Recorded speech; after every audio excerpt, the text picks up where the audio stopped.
So Ritusha, may I request you to begin the meeting? Thank you, Professor Thakur. And I would like to thank our collaborating partners, scientists and technologists for Nonviolent World Order and Anadi Foundation for collaborating on this very, very important panel discussion with us at the Foundation for Creative Social Research. Here, but we are bringing in various perspectives to actually find this whole idea of social healing. And to respond to the question that you raised now, I'd like to first thank the Foundation for Creative Social Research before I respond to that question for organizing this discussion, which is a much needed deliberation at this hour. And I'm glad to be a part of it in this forum with my esteemed co-panelists, the speaker before me, Noni. And I particularly like the theme of today's discourse.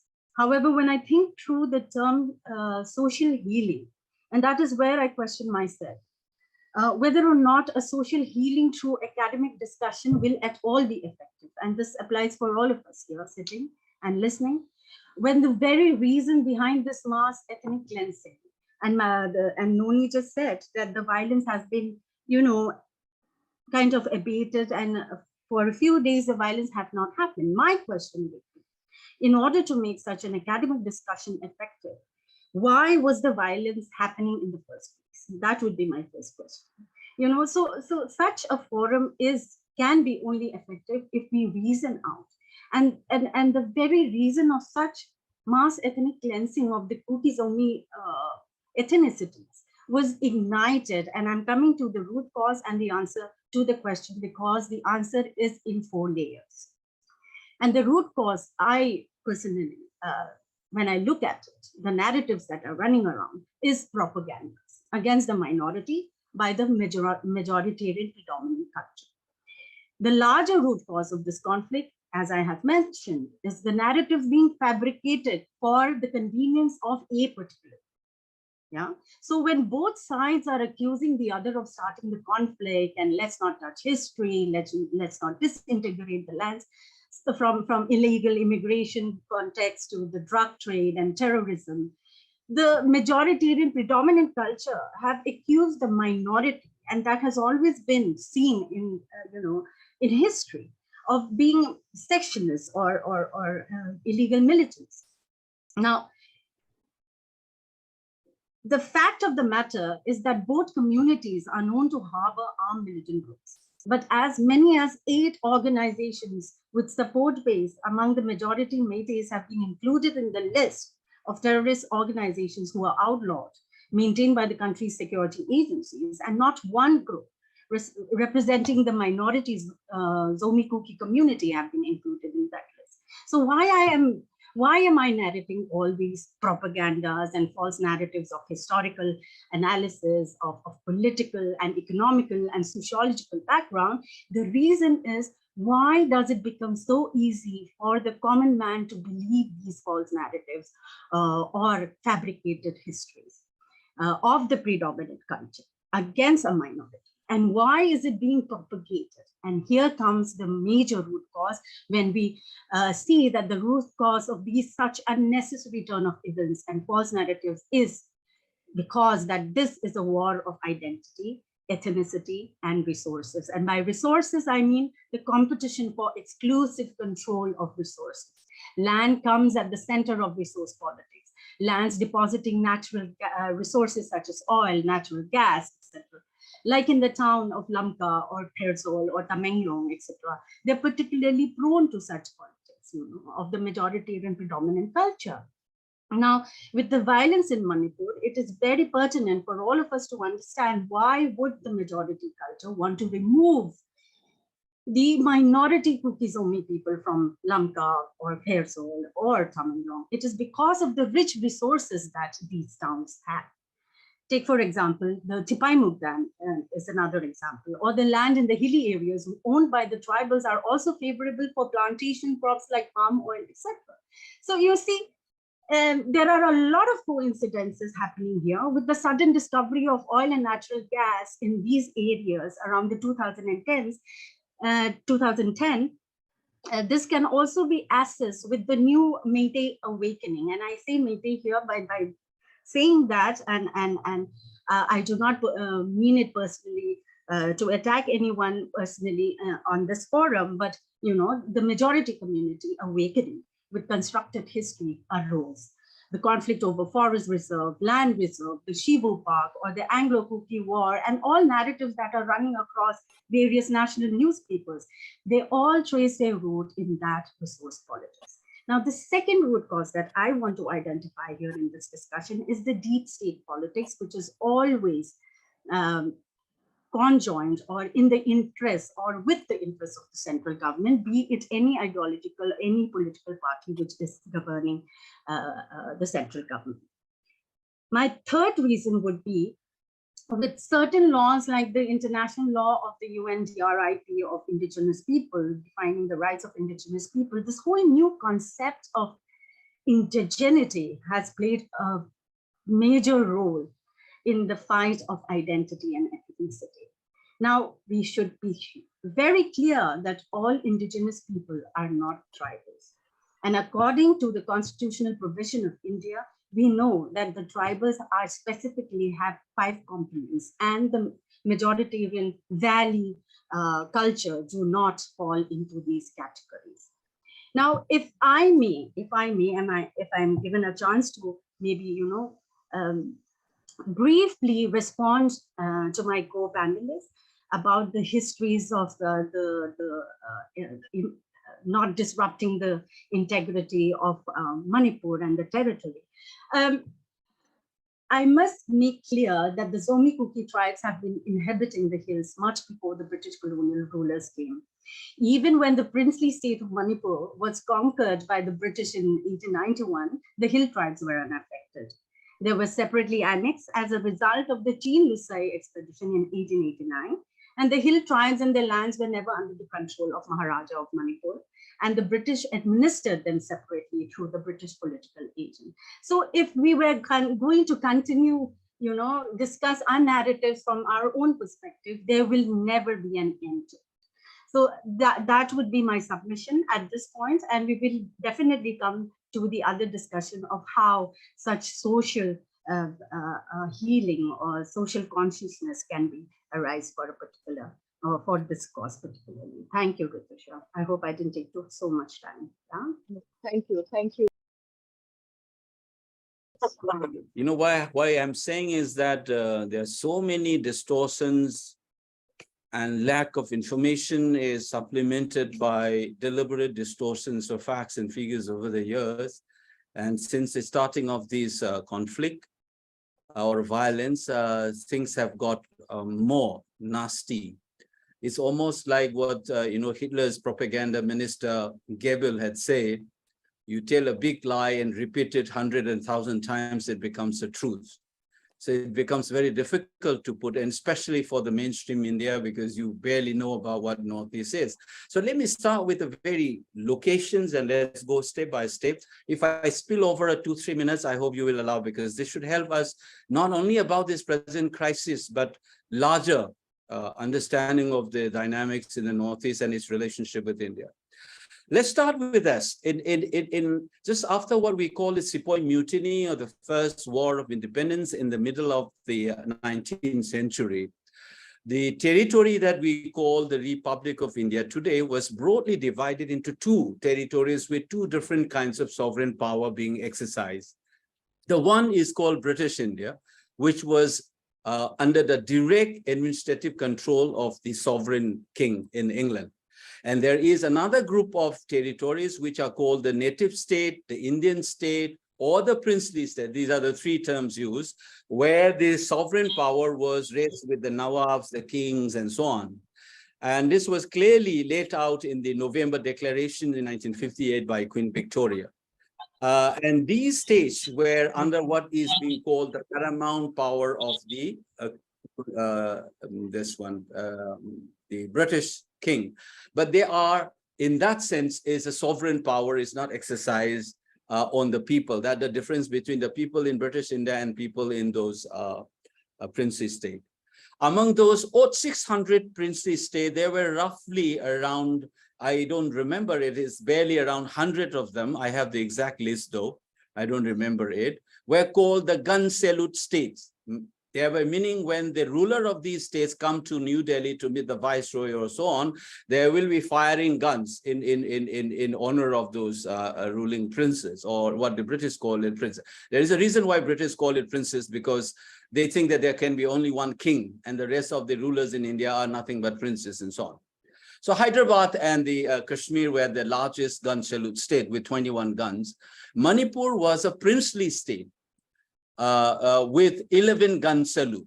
The lowest is the 3 gun salutes. Manipur was an 11 gun salute state. Out of the 600, these 100 odd princely state were listed because when the Chamber of Princes were formed and inaugurated in 1921, they were confused whether we can give the same status to all the 600 odd kingdoms or only a few to be selected. That's why the gun salute state was used as a framework.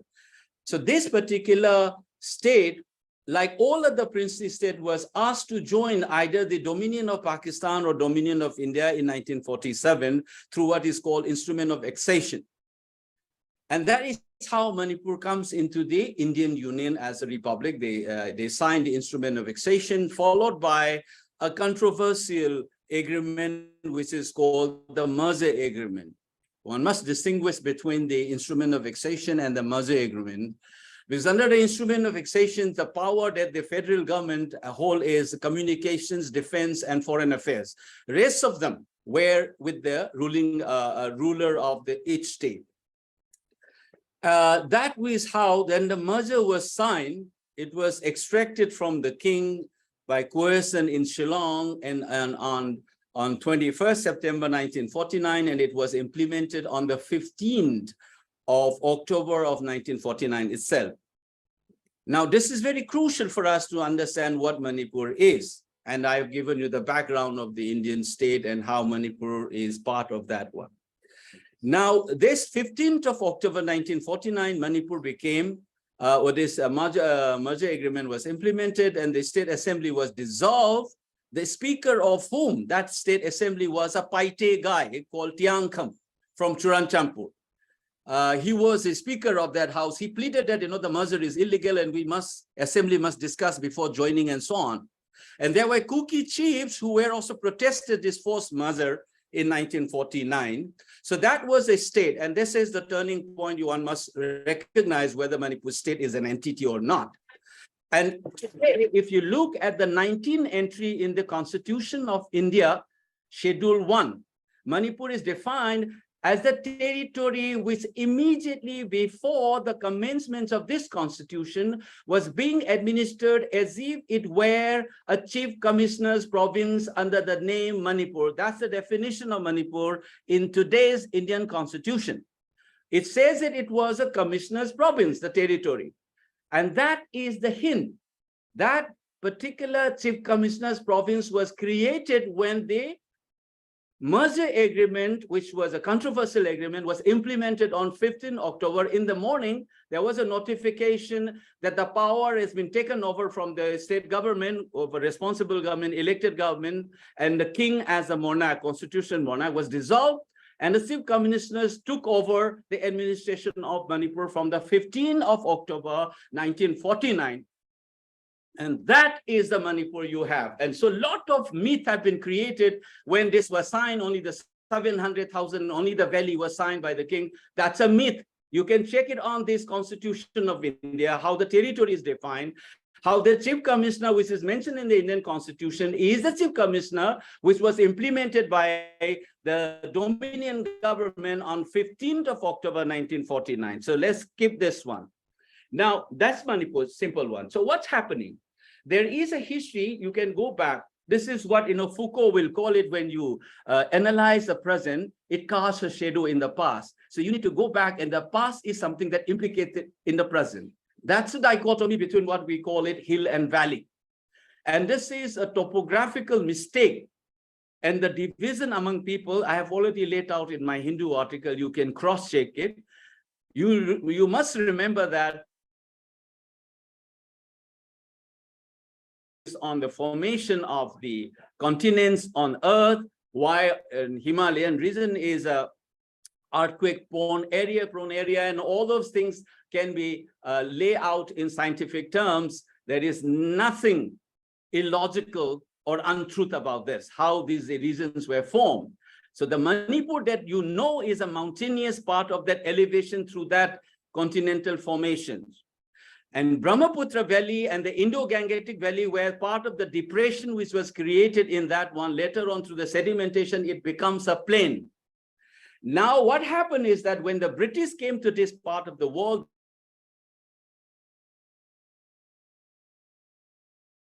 under it, under Assam, which they took over in 1826. And the kind of scheme that they distinguished between the Naga Hills and the Lusai Hills from the Brahmaputra Valley was mistakenly applied. But they did not apply it, though the perspective was applied, they did not use it. That is why Meitei could settle in the hills, and the so-called hill people will settle in the valley. That was not disturbed.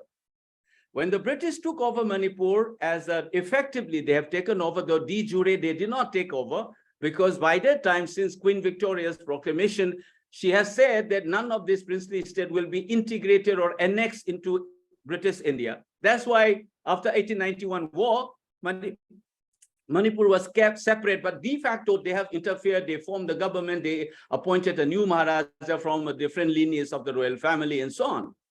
Now, when they introduced the 1907, the management rule of the state of Manipur, it is under that particular rule that the hills and valley were divided, not geographically, but in terms of what they call people. So they call it hillsmen, or and those hill tribes. This is the word they use. That is why they think that the valley were the plain tribes, like in Assam. That's the assumption they have it. That's why they listed Meitei as one of the tribe and the hills tribe as something else. They were governed by different criminal and jurisprudence rule under that management rule of 1907. They modified it, slowly. The last one was in 1935, after the India Act of 1935 comes. Even when you look into that act, you will see Manipur is defined as that state, the territory that lies between British India and the Burma. That's how Manipur was defined in that act. So it was a separate entity. You must understand this one. So this division of the mistaken division is something that you must keep in mind.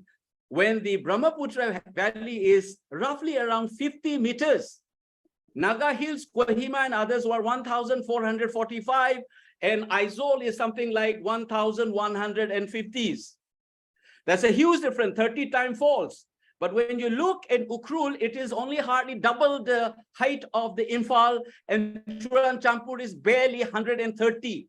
If you look from the geological and geographical part, Churanchampur is part of the southern end of the Oval Valley in Manipur. You will see this in geography. You ask whether it is a Kuki geologist or a American geologist or a Bengali geologist or any geologist who wrote the term, and see whether Churanchampur Kangpokpi is part of the Oval Valley of this mountainous region created through that collision 50 million years ago. This will be beyond the propagandist idea. Go to any university department of geology or Geological Survey of India and you check out with yourself. So that is the misnomer between hill and valley divide. And they have divided in terms of the people as hill tribes. And they were in the Foucaultian sense, they have created two sets of subjects governed by two different laws within deriving from the same law, management of Manipur state. And that was implemented by the post-colonial state as scheduled tribe and non-scheduled tribe. So this division is continued. Not only that, the post-colonial state did something worse than the British. What is movable? Don't talk about buying land. It was British who introduced the notion of private property. All the land belongs to the king. None of the Manipuri Meitei subjects also own land. It was king's property. It was British who introduced this sense of ownership. You check into the detail of this history beyond these propagandists and this communal harangue that you've been hearing, and then so-called liberals and progressive elements have been partaking in this as a part of the conflict rather than playing a mediating role to cool down the situations. They blame game, they are joining and releasing press conferences, embarrassing twisted facts, which will come out, and their credential as academics in Indian university or Western university, they will be laughed at. Keep this thing in mind. So this is the root cause. So mistrust has been created, and we have been looking at each other. Meiteis look at these people with suspicion. And because of the cultural intervention, yes, there is also a way of looking in hierarchical sense. Meitei think themselves as advanced and civilized. They look down upon the tribes, within quotes. And similarly, mind you, within the elite tribes and major tribes, they will also look down on the minority tribes. And that's the dynamics that has been going on. And since, because of things, even though they are given in these territorial small compact areas, instead of working for a common good, there is no notion of a common good. Just as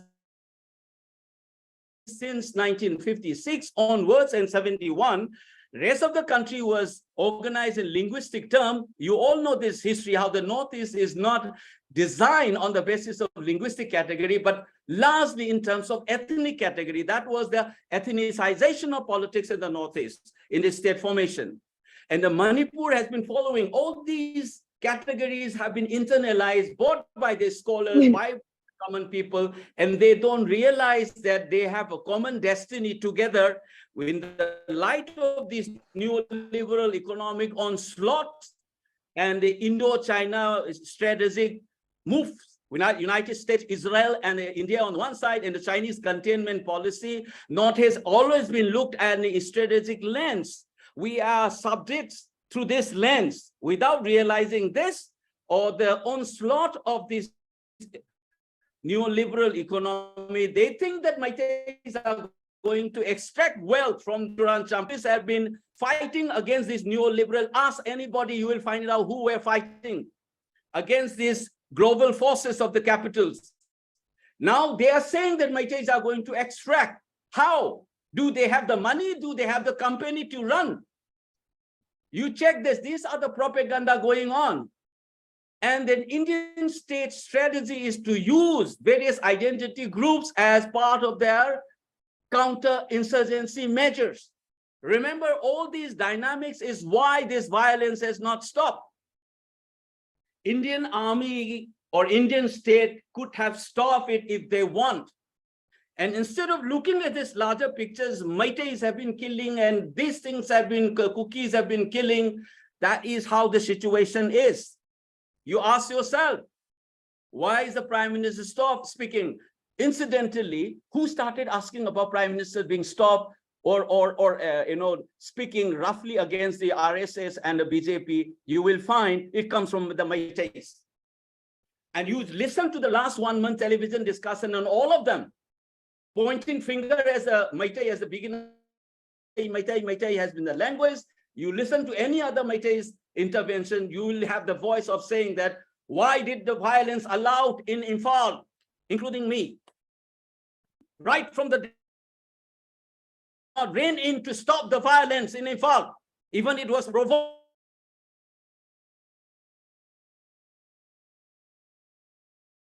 Blaming Meitei again. Ask that to Mr. N. Biren Singh, Chief Minister. Listen how many articles have been written by the Meiteis in the national media, and how many of them have been written by this tribe. Some of these people in the mainstream, instead of playing to cool down and douse the flame, you are playing on this game. Remember that the losers will be the cookies and the Meiteis, whether you like it or not. Even if you have these separations, this kind of a bloody things will linger on for 100 years. When you think about Champur people catching flight from Aizawl, instead of traveling for 50 kilometers to Imphal, that they are traveling for almost 350 kilometers away. And like the Bangladesh and Pakistan was created, you have a Kangpopi tek between the Nagas territories and the Meitei areas, and one far away from it, the strategic locations, what the Indian government is doing, all of these things. If you don't think, you will be the sufferer. You, Mane, the people of that part of the state, none will suffer. The stories of Thank you. killings and violence and uprooted, it will be told 100 times by the people of that state, whichever community is. You must realize that at the end of the day, do you want to sustain this kind of a conflictual relationship or try to find a common ground in the days to come? That should be left to the intelligence of these people, whether it is the Métis or the Kukis or whichever tribes. Remember that this particular conflict has something to do with the contestations among the political class themselves. Churan Champur was not given any place in. You must also look at these political dynamics between individual politicians and how it spill over into the larger game plans. And my only fear is this: people, ordinary citizens suffer, dislocated with the promise of a lingering conflict. Nobody is going to win in from that part of the world. Some of us who are here in the metropolitan area, we need to choose. Our life may not be affected. People are not getting jobs. They don't have a cloth to eat.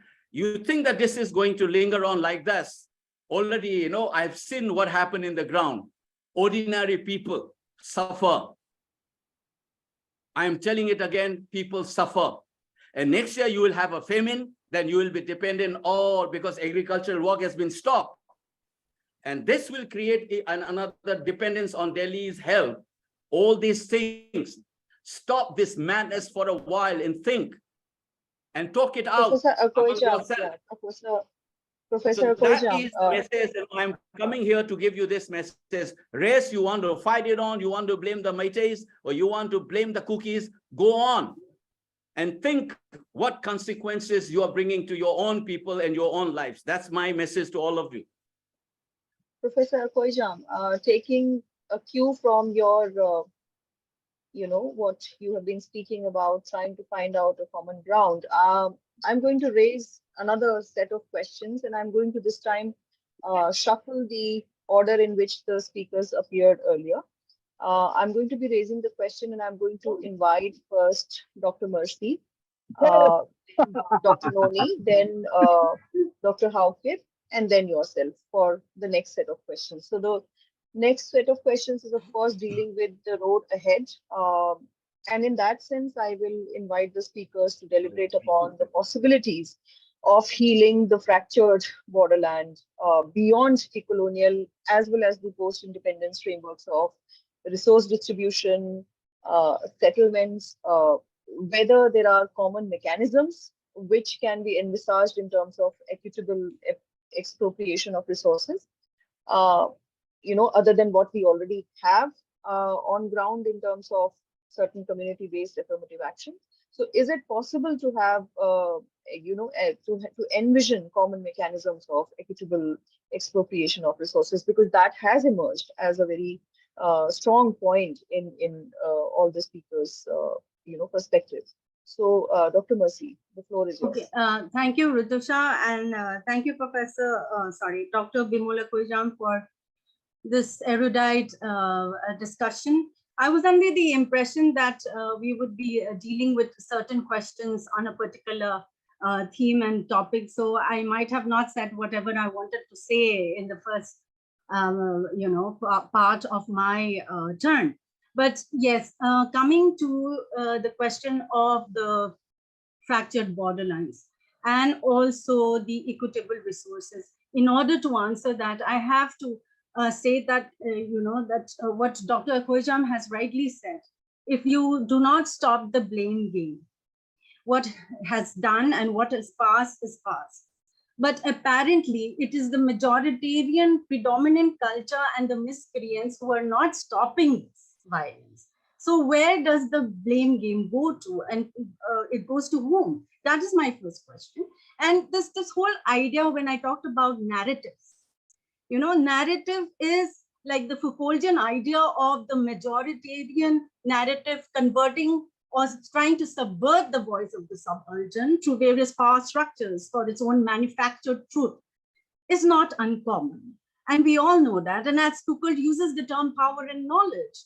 So knowledge can be a signifying characteristic in debating such eminent and pertinent questions and such grave situations of violence this year.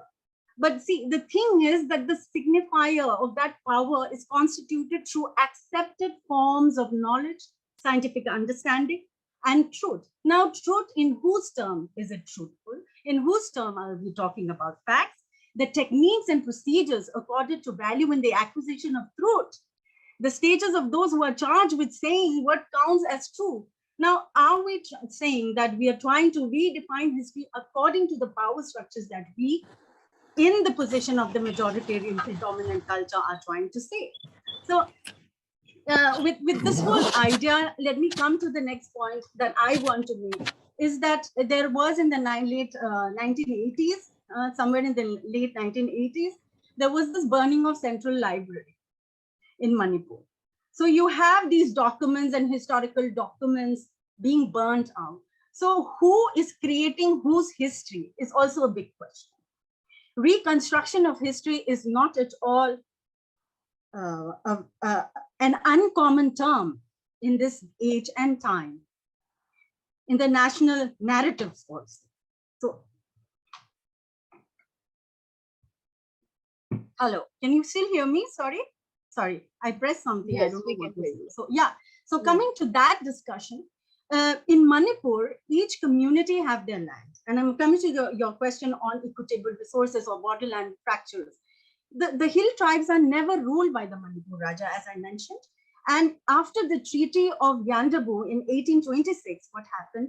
There was this subsequent treaties, and the subsequent treaties can be the treaty of the Sanjingthong on 15 March 1873 between Sumkam Guite, apparently it's Sumkam.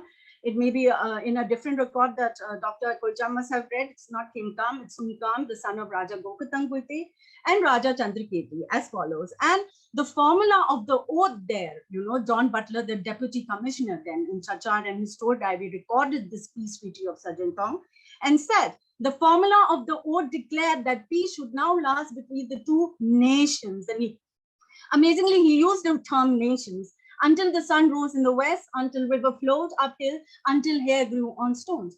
Now, there was another treaty known as the Treaty of Moirang, which was signed on 10th April 1875 between Maharaja Chandrakirti and Sumkam Guite. And the terms of the agreement said, and I reiterate that, and I'm reading it out, Sumkam's territorial jurisdiction will extend up to Moirang, and the Maharaja will rule over the rest of the plains. Both will collect revenues from their respective subjects. This effectively entrenched Sumkam Guite's territory from Moirang extending southwards. Lasting peace was finally achieved with the conclusion of that treaty. And from then on, all communities, all ethnicities in Manipur have been living very peacefully. But what is actually seen now in the current conflict, it is that the majoritarian valley populace do not want their tribal brethren. And that has been shown through the ethnic cleansing of a community where 45,000 people have been displaced. So see, if we keep on discussing historical analysis, the narratives will be stronger than the other, some will be stronger than the other. So where does the buck stop? It is very pertinent now that we have to see that the borderland has been fractured, and it is a reality. There are two ways to complete the structured borderland, to the last limit or mend the fracture elements. The present fracture structures are all either partly or not fully giving a chance to each one of the community to claim beyond the lines. For example, see, we have a case of the Nagas and the Mizos. They want integration. The Garos, the Bodos, the Karbis, etc. Everybody wants consolidation.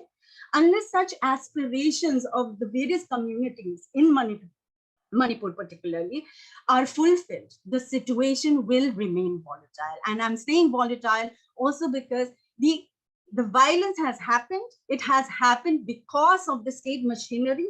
It has happened because of a hatred, the false propaganda with the newly acquired midday awakening against a particular tribe of trying to dominate or validate these power structures through, the idea of quote unquote facts or so. So this is very pertinent to answer.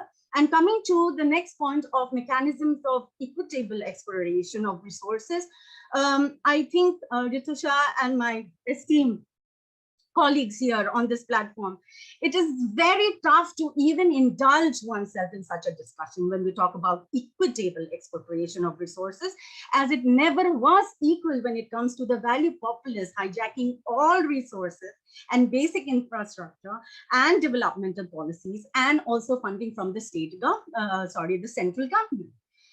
The Kuki Zomi community has always felt underrepresented under the state of Manipur. Now, the majority community is undoubtedly dominant. We have seen, according to the population also, that answers why the Métis immediately tried to counter this, the very recent peaceful rally in the hill districts.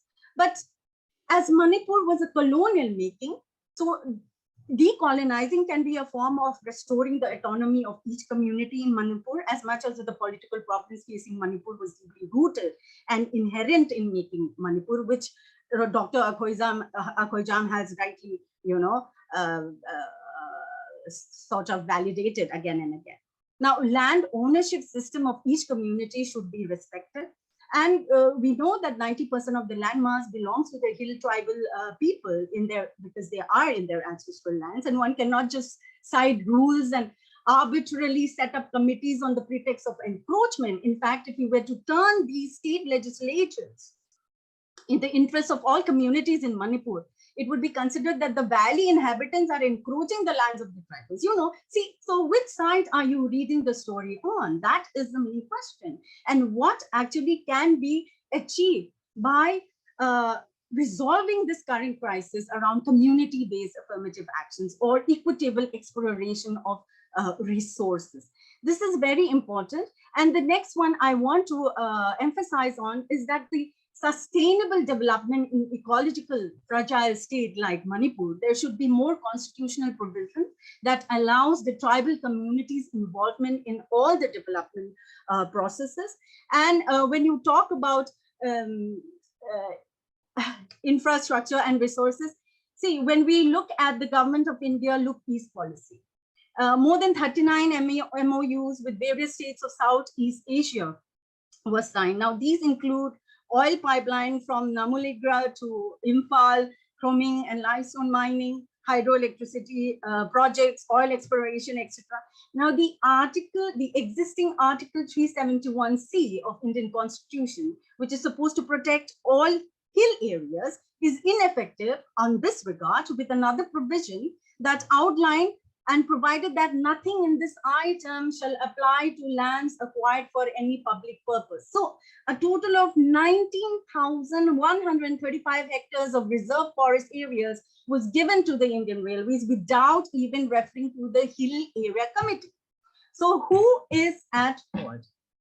Yeah, and who is suffering? That is the biggest question we need to ask when we talk about equitable expropriations. Oil exploration are carried out by Oil India Limited and Dutch-based Jubilant and Gas Private Limited, much to be the objection of the public. Now, let us not go into the details of it, and I hope you get the picture here. The Tipaimuk Dam, which I actually mentioned in my earlier deliberation, is going to be submerged more than 27,000 hectares of land. And the objection to the Mapithal Dam, the Trans-Asian Railway, oil exploration in Manipur, they will meet with security forces. So there are a lot of complexities when you even try to talk about equitable exploration of resources. And as I have reiterated again and again, the basic root cause and the solution to such an issue which has occurred in Manipur, which is very sad to see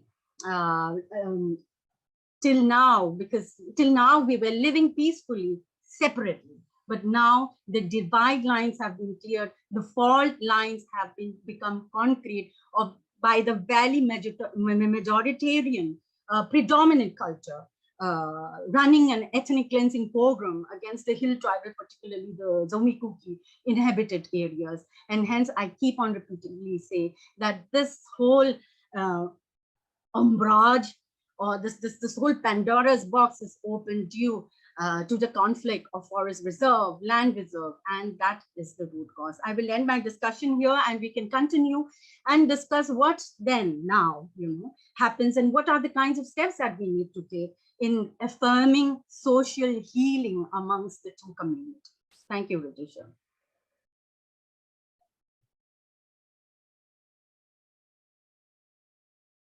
Ritisha, are you there? Thank you. Yeah. Yes, thank you. Thank you, Dr. Mercy. May I invite Dr. Noli now?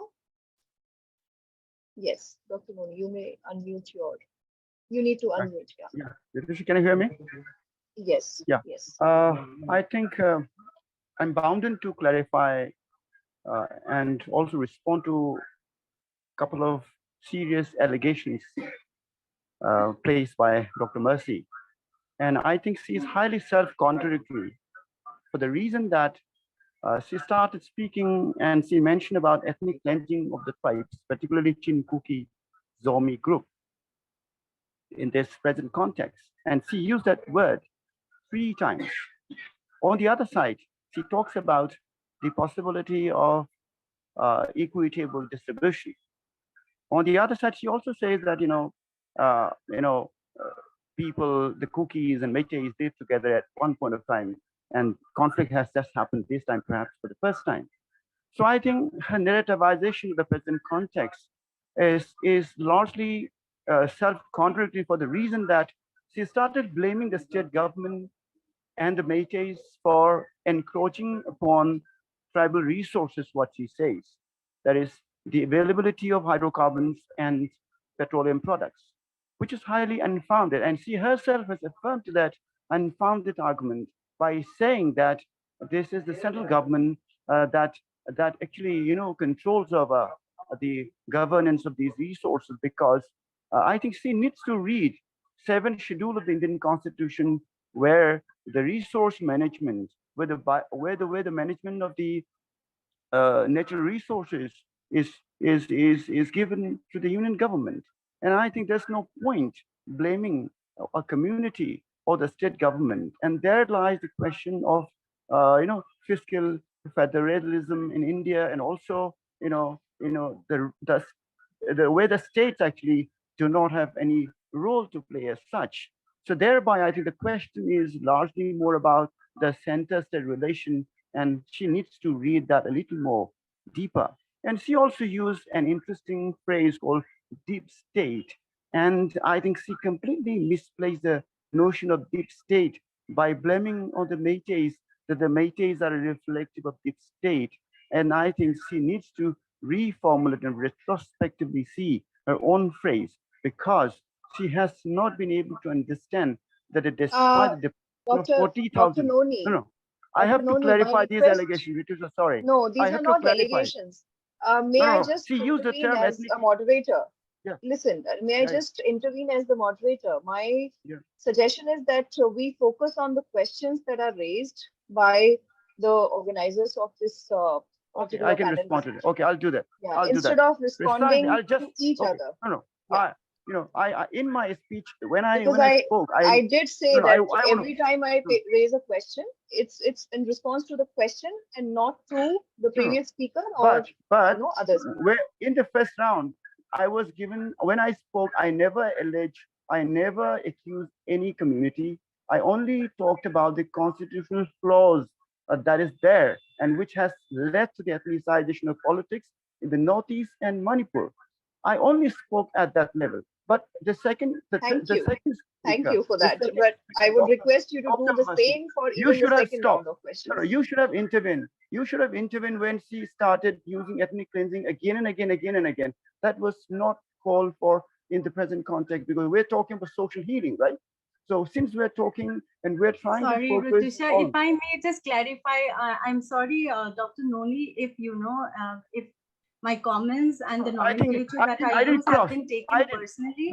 I have mentioned in the beginning of the nothing personal. We have to clarify to the audience, saying that certain nomenclatures are used, do not intervene. but not directly attacking a particular community. May I just request the both of you to refrain from responding to each other directly. Yeah. I'll note My it. suggestion Fine. is, yes, my suggestion is that we come back to the discussion on certain mechanisms, if it is possible to think about certain mechanisms of equitable expropriation of resources.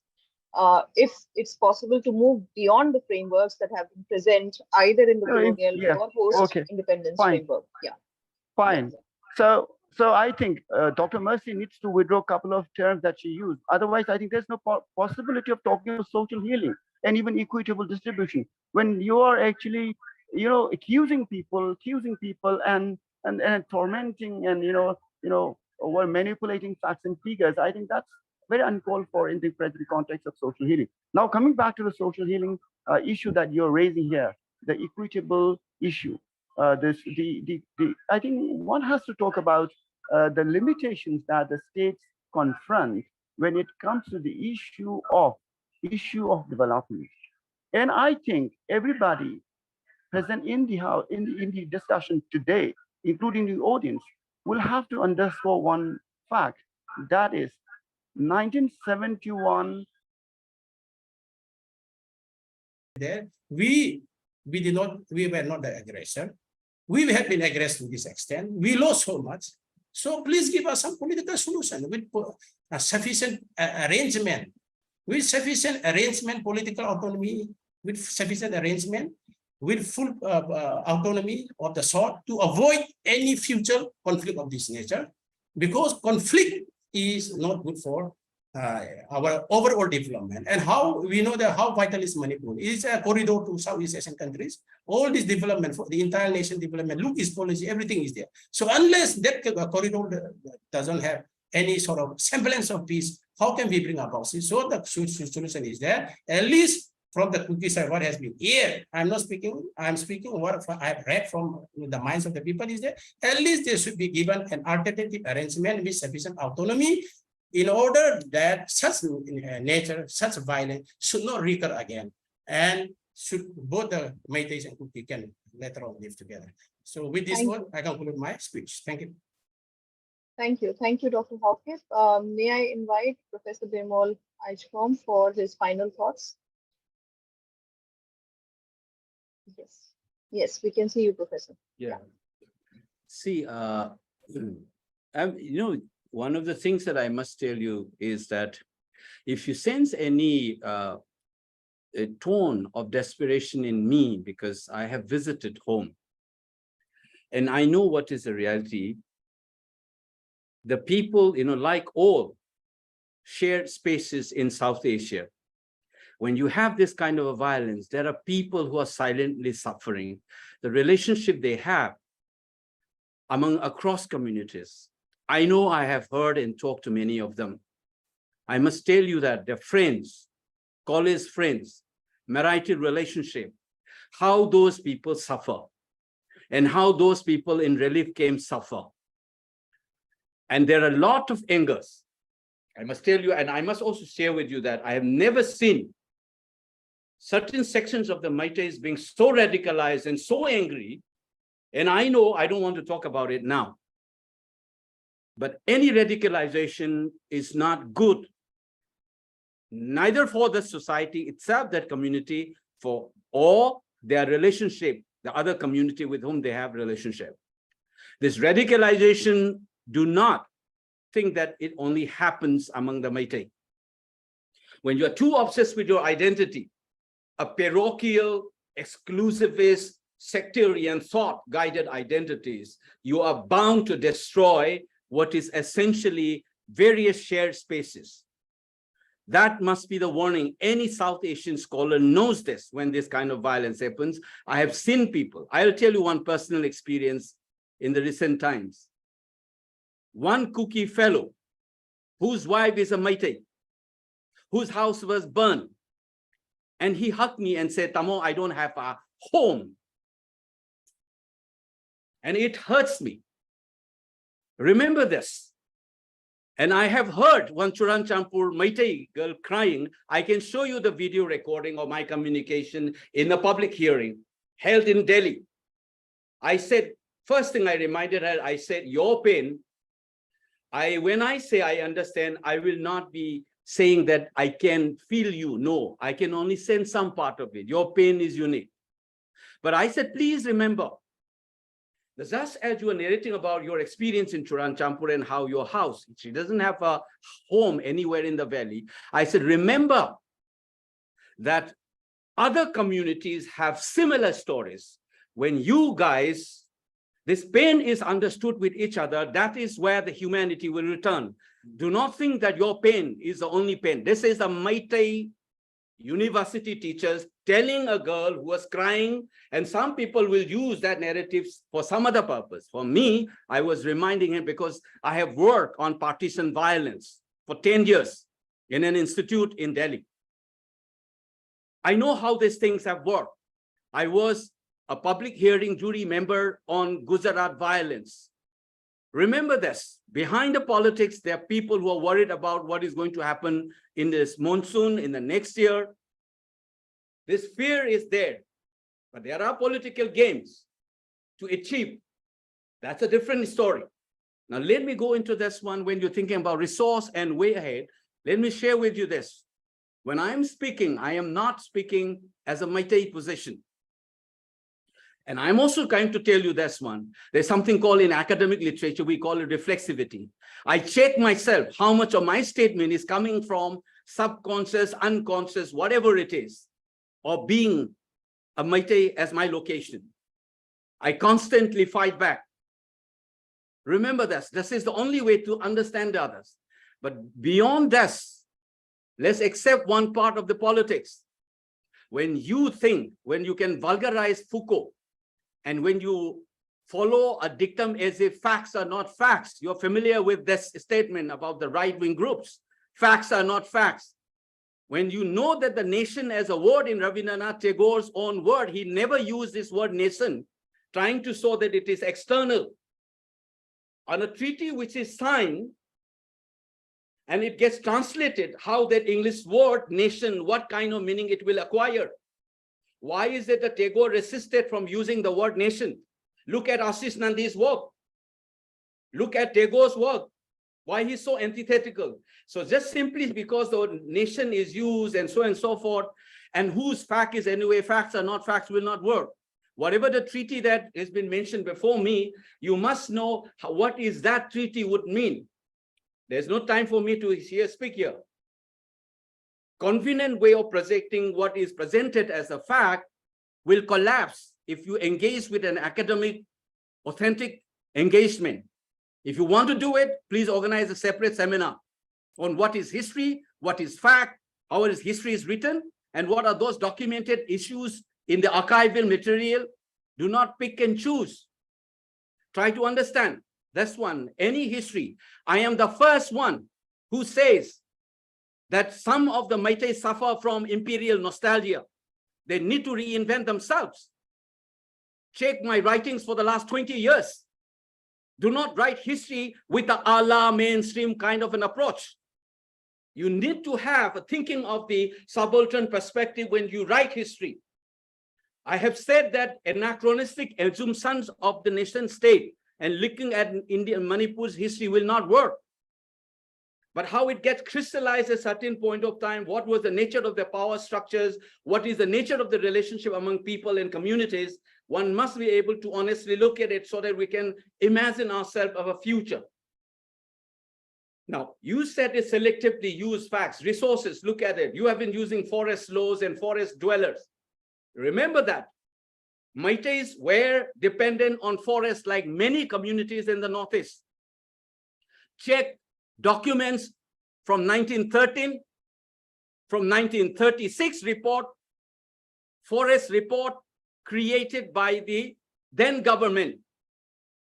You will see that Meiteis depended on forests, and those forests were also identified. Because of the urbanization, you live out of it. Do not think that simply because one is a tribal and the livelihood is derived from there. Under Forest Right Act, it is for those people whose livelihood is dependent on forests. Not all tribals, which Kaka calls it the colonial categories.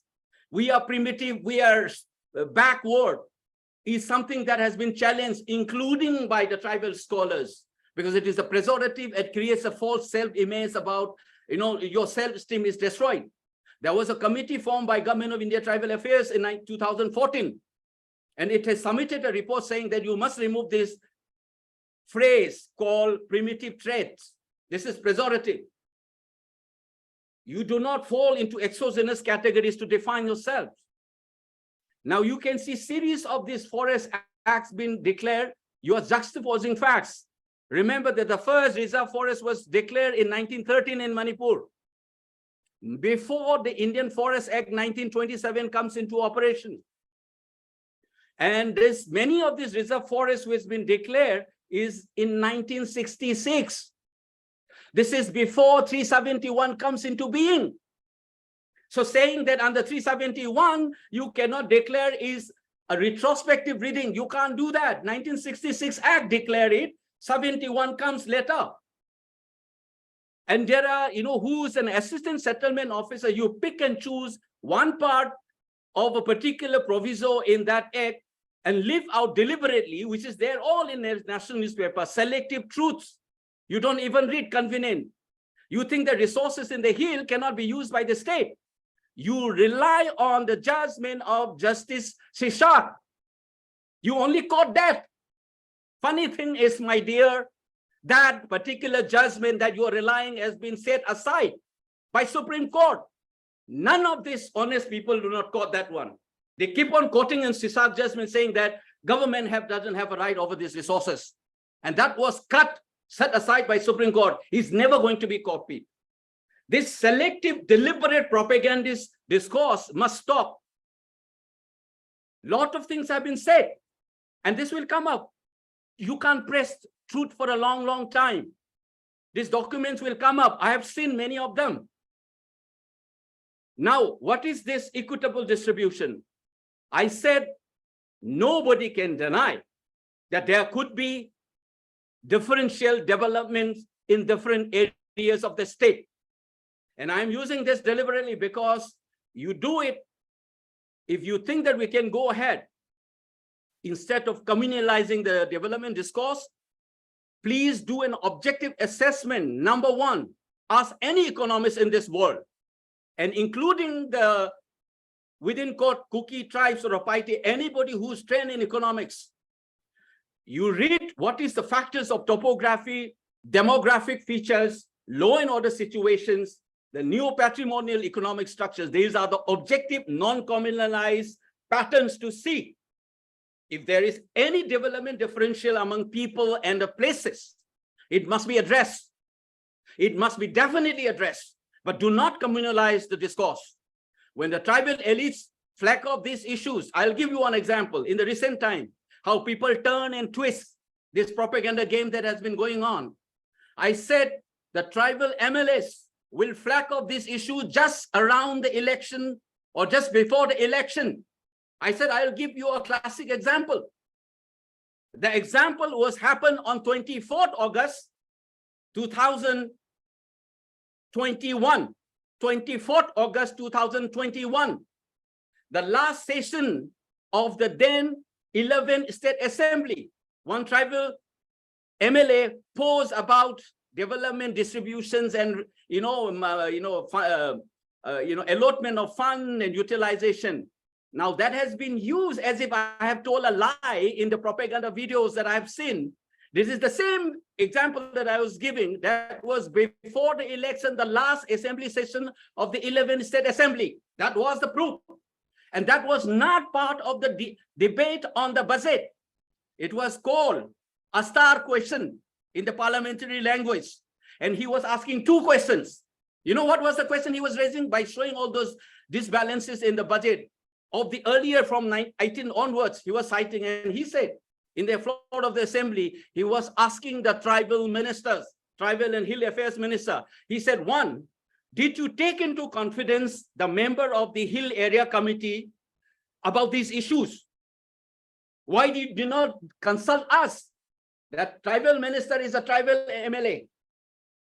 He was asked, did you take into confidence the rest of us in the tribal area committee? That was one of the questions. Check the videos, it's recording available. Now, second question he raised, Did you put up these issues in the cabinet meeting? Because you are the cabinet minister. Now you communalize this today. And I'm asking why they did not pose this kind of a question when the budget was presented and the debate happens. And today my solution, go ahead, is this suggestion. Please ask and demand together that you form a committee, a high-level committee, preferably people not from the state.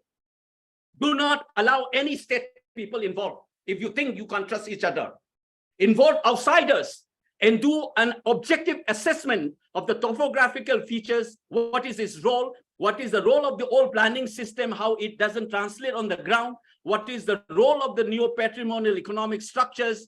What is the law and order situation? You remember that the terrains of the hills have been the theater of armed conflict for 40, 50 years.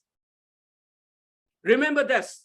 And remember also that you are comparing city, Imphal, which accommodates roughly 36% of the entire population of the state.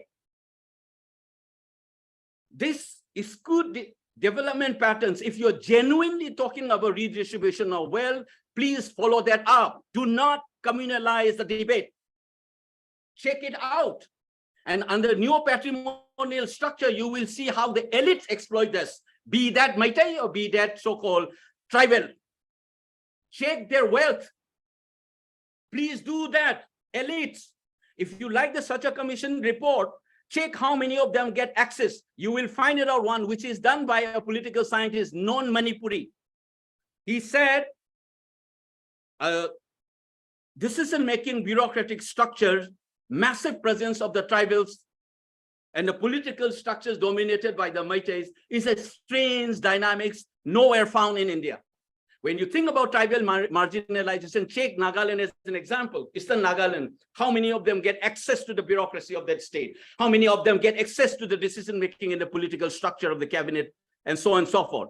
You compare the same thing in Chhattisgarh, you compare the same thing in Assam, do everywhere. Check the indexes of human development indexes, of literacy rate, or mortality rate. Any criteria, check it. This false narrative and propagandist narrative, if you're genuinely interested in redistribution of goods and services, please do an objective statement. Please demand, including form a committee like such a, and see how much of the socioeconomic status of different communities in Manipur, and then development differential patterns in the various areas. And I am saying it, I am there to say this, please do not have a Manipuri member. You want to include tribal, please do that. From outside, from the Native Americans, famous economists from the United States, call them Christian American professors, economics, put them in that one. You want somebody from the Catholic, put them there and investigate. And you will see what is the truth and communalization. And I'm saying this, once you do that, come what may, let's face it, instead of communalizing and doing this, last point, what to go ahead, blame game. If I say something, Meitei will say something, Kuki will saying, I'm saying it because Meitei. I'm saying it again, please make it sure that there is a court monitor inquiry committee. I'm saying this as a Meitei. Make it sure that the commission is not a political tool. Make it a court monitor inquiry, enforceable inquiry, and check the number of violences, where it began, who burned the houses first, how was the reaction, which elements were used in the entire process. Remember this, Indian Army's deployment, regiment names get access by cookies. None of the Meitei get that access. How did they get that access? You're talking about security force involved. I'm saying that you have collapsed Manipur police by accusing of communalism. You are doing the same thing to Indian Army. You're doing to this national institutions have been jeopardized. Stop that. It is for everybody in this country. I'm asking to anybody whom outside the state, if the disclosure of the army's deployment, their regiment names and commanding officers, had it happened anywhere in this country, do you think that the defense expert would have kept quiet? Please tell me this. Why is that everybody kept quiet? Why that particular thing shared in many of these propaganda sites have been withdrawn later on? Who supplied that information? You look into that. I'm saying it, whoever is the element, including among the Meiteis, please find out fixed responsibility and punish them. And make it, to do that, go ahead, please form an inquiry committee which is monitored by Supreme Court. I dare to say this. So developmental issues, please include professors from the America Christian and let it be done with the mainstream. Do it, investigate and see what is the nature of the development patterns. And check it. Thank you, Professor. All of them, then only then we can go ahead. Last but not the least, if you guys are organizing such kind of thing, please do not put fire on this. A lot of people are in this hyper frenzied mood these days. And if you see, I said, if there's a voice of desperation in me, I know at the end of the day, as I said, Meiteis, Kukis, Nagas, Northeastern, everybody will suffer if you linger on this. There are implications in the entire Northeast. This is not going to confine to Kukis and Meiteis. If you linger on, check, there are already winds of that. When this expansion of this conflict began, then you will be perpetually caught up in that. So I am saying and requesting all of you, refer to this development issues in an objective fashion, form a committee and investigate. And about this counterclaim and claim about the violence, blame game, please do a Supreme Court inquiry committee monitored by them so that it is impossible. And I want to that happen. And I'm speaking these two things as a Meitei and as a consensus individual who feel pain about my friends, my students. They hate each other so much now. They were walking together. They are not even able to talk. Why has we? I'm going to have to stop you now at this because we are also running short of time. No, it's just thank you. I have said it already. I must thank all of you, Maninder, and all of you for organizing this. And I am saying that, please do that if you any sense of desperation. For me, I can keep quiet. Enough, I've sinned. But the more I see the pain, I can't help. But please resolve this. Development issues I've suggested, we go ahead with this inquiry. And then once we talk, let's talk. Don't have this imperial nostalgia. Don't have this sectarian ideologies. See what is the common ground, what can be done. Only then we can talk. Absolutely. On that note, I'm going to... Thank you, Ritisha. Thank you so much. One thing which touched me when we began this discussion was what Professor Maninder said, that this forum was started initially in the year 2004. And that means a lot in the national consciousness. And today that sort of consciousness is again raised with this Manipur violence. And I feel sad to even speak on the violence because we are all sitting in the comforts of our chair, in the comforts of our homes, and not understanding the sacrifices and the sorrows that the displaced people have met running with their babies with no provisions of medical facilities in the forest areas. And when they were camped up, in these various camps, so-called military camps, there were hardly any food. I saw a video clipping of 4 children below 4 years fighting for 1 meal a day. So it saddens me. And it really saddens me all the more having to listen to such nuanced academicians talking about, propagandas and narrative. There is a narrative set. It is already set. And I speak not as an individual belonging to a certain origin. I speak as an individual, an academician, and not assigning myself to a particular origin. However, the narrative is set. And however one wants to reconstruct realities and histories, it has been set, and there is no one in this platform, be it now, be it later, and through the news and the media platforms that we read, and all over the world, who would or who can put a blind eye to the certain facts which are undeniable with this Manipur violence. Among the 4 pillars of democracy, the legislature, the executive have failed. The state has failed its people. If we are talking in terms of objectivity, the state has failed its people, irrespective of which society they belong to. And in order to function accurately. However, there is still hope in the judiciary and in the media. Now, why I emphasize my importance on the media is also because of the state machineries, again controlled by the majority in predominant culture. And when the narratives of the subcultures are not being propagated in the national media, that is the problem. You talk about objectivities, you talk about, nuanced reasoning, rationalization. But if there are no two ways about it, or two equitable arguments, then what are we talking about? The center government should also take actions along with the state government to include all communities in the discussion, involved in the planning of a concrete solution to this current turmoil, because otherwise, I tell you, there will be no long-lasting solution. The issues will be unresolved, and it will eventually erupt like a volcano, which has erupted on the 3rd of May. So when we talk about long-term solutions to this conflict, we have to make sure that there are provisions given by the authorities who are in power to give protection to the tribal rights, the culture, and their lands. The tribal areas should be allowed to govern themselves. They should be even given legislative, executive, and financial power to develop their own land. Secondly, all the militant groups listed in the terrorist outlaws group in the security agencies, the list of the government of India, should be pressurized to accept negotiations like the Kukis Omi or the Nagas, who are still in the form of suspension of operations. Number 2, and I agree here, and I'm very glad that Dr. Akoijam and I agree at this point, where there should be a neutral body to look after the process of healing and reconciliation. And by a neutral body, I mean none of the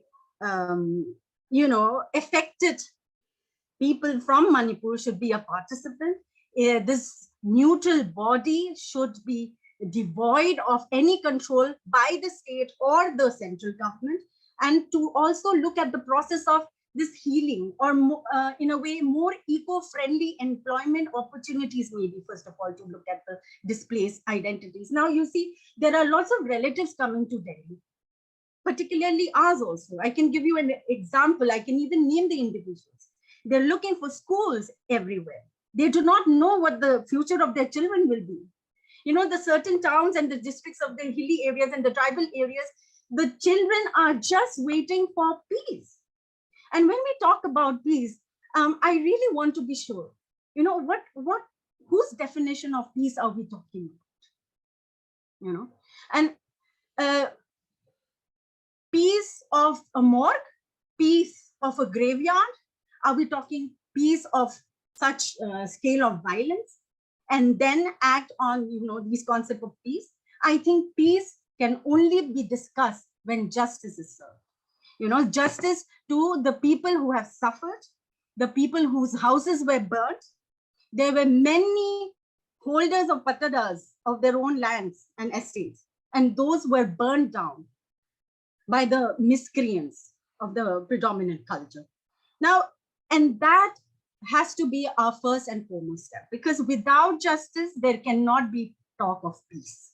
Let's be very sure about that. And also, the last but not the least, I would want to express my deep, sincere request to the most powerful man in this country to come and visit the affected areas, talk to your people, talk to the people of the nation, the citizens of India. We are all citizens of India. There is none who is illegal. We are all migrants from our origins. When we talk about illegal immigrants, there can be lots of examples all over the world. But I request that here the people in this platform also understand that it is first and foremost important to provide provisions for the affected people, the displaced people in and around Delhi, or maybe those who ran in the areas of Lamka, the Churu-Chandpur district, and also the stakeholders in Delhi, the think tanks, the academicians, regardless of whatever community, should sit down in a roundtable conference discuss it out. You know, discourse is something which is required. And as an academician, I always am a torchbearer of discourses, because without discourses, there cannot be any facts or truth or objective truth coming out. So to end this, I would like to conclude with one line. Like I said, peace without justice will be like a time bomb that can burst out any time in the future in this very complex state of Manipur. And we need we need to identify the rightful demand of the minority community of a separate administration, be it a union territory with legislature. And with this, I'd like to thank the organizers of this forum. Thank you so much for having all of us. I think there are a lot of introspective and reflections that each one of us can get through these discussions. Thank you all.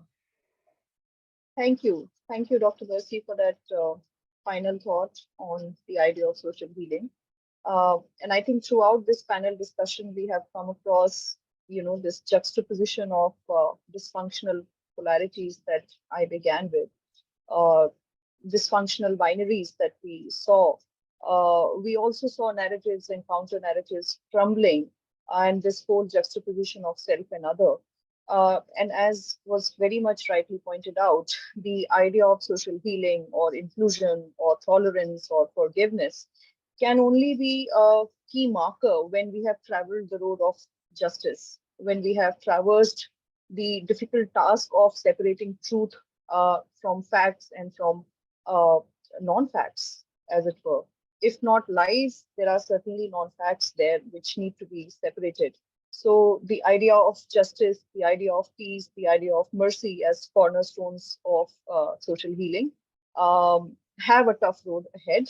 How individuals, groups, nations heal from past and present wounds and chart out a peace or a roadmap for peace or social healing is something that we can learn from many peace processes. So there are so many suggestions that the four panelists have actually put forth.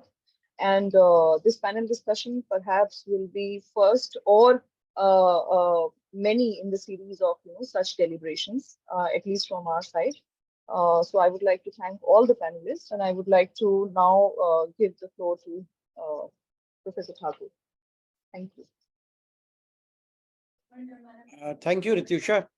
And I think I will quote Professor J.P.S. Oberoi, whom once we invited for a seminar after 84, right? And he found out that in the panel there were Hindus, Muslims, and Christians, and he was supposed to represent a Sikh. And he said, if I will speak for Sikh, then who will speak for humanity? I think this is a very important quote, and we must speak for humanity. I just added that, yes, I will speak for the community as long as I speak for humanity. So we have to really keep in mind, and I'm sure our panelists have made that point very clearly towards the end, and that we have to rise above the identity politics and see how we can bring peace in society. And there are issues, a lot of issues we have noted: resource distribution, institutional arrangements, corruption, administration, drug, and these issues are always there in any society you go. I mean, the most developed societies have these things too. The only difference is that they have also a mechanism to handle these conflicts. I think one of the problems that we are facing today is that our mechanisms are very poor. Migration is common, immigration is common everywhere, but we don't have any rule about it. Suppose we have working class coming from other country, we need them.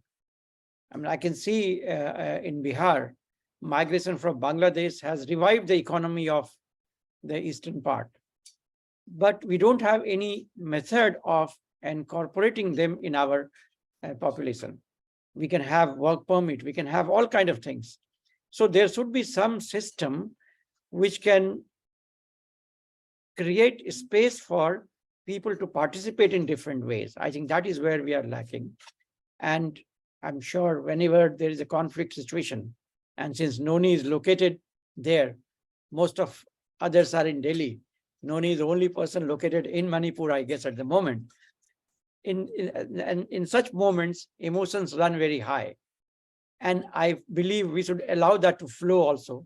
Once that consciousness goes out, then we come back to more concrete things which can be very important for peace. The dialogue is absolutely necessary. If dialogue is closed, the violence can never end. This forum would continue inviting people for dialogue on issues and from the conflict areas. And I'm sure, as Ritusha suggested, this is a beginning of something.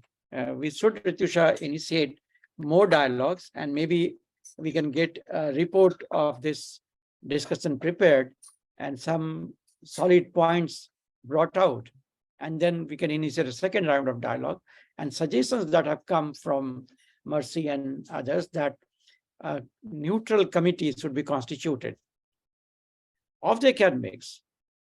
Maybe other people can also join without any state control and explore the possibilities.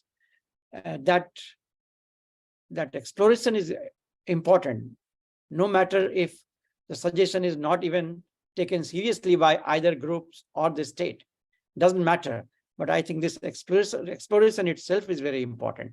I would think that some people will take this initiative to go deeper into the issues and go beyond the identity politics and think about possibilities of resolving these conflicts, long-time resolution of the conflicts.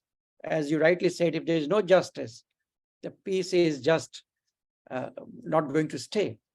So for peace to stay, there has to be long-term justice. As I think Hokip mentioned, that these communities are not very isolated communities. They have many shared memories, shared language, shared culture. I'm sure Okaizam is suggesting that it is not even hill and valley. This is all hills actually. So even geographically it is shared.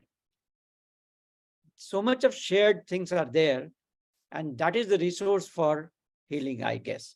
Differences and conflicts are common. The community which can resolve the conflict through dialogue can sustain itself without harming each other. I think that is what we have to remember and continue working for peace. I'm really thankful to everybody, to all the participants. You took out time, and at this moment, let me inform you that surprisingly, institutional spaces are not available for these kind of dialogues. I'm very much surprised.